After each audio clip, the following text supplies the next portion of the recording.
In a land where borders become battlegrounds, a fierce clash erupted. It was a showdown between Iranian and Taliban forces, a confrontation veiled in mystery. The chaos ensued at a remote checkpoint, like a secret meeting point for clandestine operations. Now, the spark that ignited this revolved around the legendary Helmand River, a lifeline for the region. This legendary river flowed from the heart of Afghanistan, seeping into the rural southern provinces of Iran. But its waters had become a source of bitter dispute. Iran is accusing the new Taliban regime of stealthily diverting precious water upstream. Even though the risk of an all-out war and violence subsided, the Helmand River remained the focal point of their disagreements, a dam holding back a torrent of emotions and ambitions. So, dear viewers, prepare for a thrill ride unlike any other. In this video, we shall unravel the enigma that is the recent clash on the Iran-Afghanistan border. But before that, we would like you to subscribe to the channel for more updates. Let's kick off with what went down. Picture this. A Saturday rolls in and it's 27th of May, 2023. A sudden clash erupts between Iranian and Taliban forces at the Siphoning checkpoint, just a stone's throw away from the Afghan city of Zaranj. While the exact numbers remain elusive, we know that at least 2 Iranian soldiers tragically lost their lives. Both sides pointed fingers at each other, each claiming to be the victim of the first shot fired. In response to this volatile situation, the Iranian army swiftly sprang into action, rolling in heavy artillery like tanks and armored vehicles stationed right along the border. To add to the tension, they also closed off the Zaranj-Dalaram highway, a bustling road that connects Zaranj in Afghanistan to Zabal in Iran. This highway, known as Route 606, was actually constructed back in 2009 by India and serves as a crucial trade route for both Afghanistan and Iran. Now, here's the thing. What exactly set off this shootout remains shrouded in mystery. You see, the Taliban and Iran have never been the best of pals, and there are a couple of reasons behind that. Firstly, there's a religious divide at play. The Taliban, mostly consisting of Sunni Pashtuns, don't exactly have the friendliest track record with Shiite Muslims and other minority groups, which happen to be the majority in Iran. Secondly, Iran has a preference for having politically stable neighbors. It's no secret that there's an underlying separatist movement lurking in Iran's Balochistan province, home to around 2 million ethnic Balochis. Back in the 90s, before the US intervention, Iran actively supported the Northern Alliance, a resistance group that stood against the Taliban and held control over parts of northern Afghanistan. Relations between Iran and the Taliban hit rock bottom in 1998, following the execution of Iranian diplomats in the Iranian consulate in Mazar-e-Sharif by Taliban forces. What's even more surprising is that, despite their animosity towards the US, Iran even backed the US-supported Afghan government during the intervention. Talk about complicated politics, huh? So it's safe to say that things have been tense between the two sides ever since the Taliban regained power, and this marks the third border skirmish since their return. However, the recent source of tension that likely contributed to the outbreak of violence can be traced back to the Helmand River. Again, picture this. The Helmand River, a significant waterway flowing down from the towering Hindu Kush Mountains in Afghanistan, makes its way into Iran's southeastern region, particularly the province of Sistan and Balochistan. But here's the catch. This province relies heavily on the Helmand River, not only for its sustenance, but also for its agricultural-based economy. The issue first arose in the 1950s, when Afghanistan, once considered one of the more prosperous countries in the area, began constructing hydroelectric dams along the river. Iran grew concerned that these dams would diminish the water flow into Sistan and Balochistan.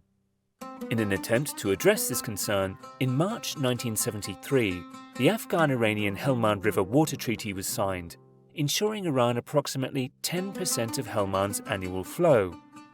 However, this treaty has always been a subject of contention due to its vague wording. To make matters worse, just months after its signing, the Afghan monarchy was overthrown in a military coup.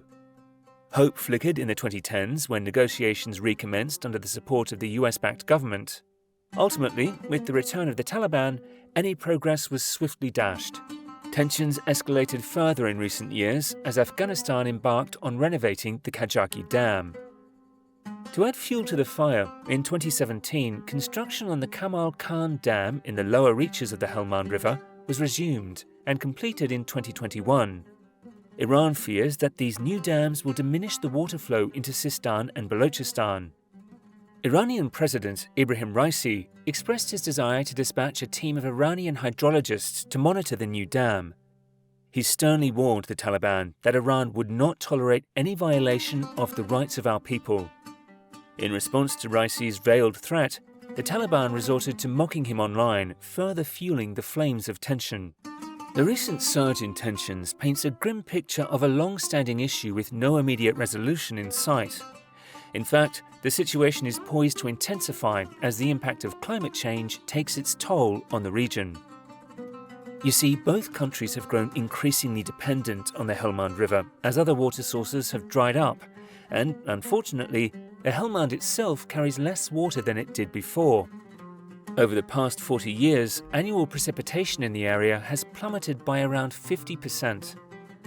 Take, for instance, the Hamoon wetlands, once a crucial water supplier for the region.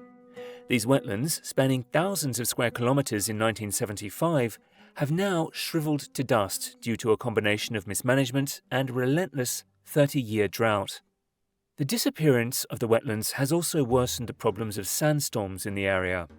Without water to hold it down, the sand whips through the air, contributing to the abysmal air quality in Zabal, which the World Health Organization's 2016 data deemed the most polluted city on the planet. As a result, the people in the region have become increasingly reliant on the Helmand River as their sole dependable water source. However, even the flow of the Helmand has significantly dwindled over the past few decades, now merely a fraction, around 10% of its former self. While Afghanistan still has other water sources at its disposal, Iran is grappling with an acute water shortage due to the ravages of climate change. Declining rainfall and soaring temperatures have plagued the nation in recent decades, with approximately one-third of its population now enduring water scarcity. The issue has reached a critical point, particularly in the past few years. In 2021, farmers in Iran's Kazakhstan province took to the streets, protesting against the water shortage in the region and government policies redirecting water from Iran's poorer southern provinces to its more prosperous central areas. The writing on the wall is clear. Although the violence from this may have subsided, the spectre of climate change looms large, foreshadowing a potential escalation of tensions and the looming possibility of further clashes. But there is an alternative perspective to this. The prospect of a full-scale conflict between Iran and Afghanistan raises concerns on various fronts. Western nations, recognizing the gravity of the situation and the potential humanitarian crisis that could unfold, might feel compelled to intervene and provide aid to the affected regions. The US and EU might step in. Humanitarian organizations like Amnesty International or the UN, backed by Western support, would be mobilized to address the urgent needs of displaced populations, ensuring the provision of essential supplies and assistance. Furthermore, the destabilization of the Iran-Afghanistan border presents a distressing opportunity for terrorist groups to exploit the chaos and establish their foothold in the region. This development poses a grave threat not only to regional stability, but also to global security. Western powers, driven by the imperative to combat terrorism and protect their own interests, would likely take proactive measures to prevent such groups from gaining ground and spreading their influence. If you liked the video, feel free to subscribe to the channel for more updates.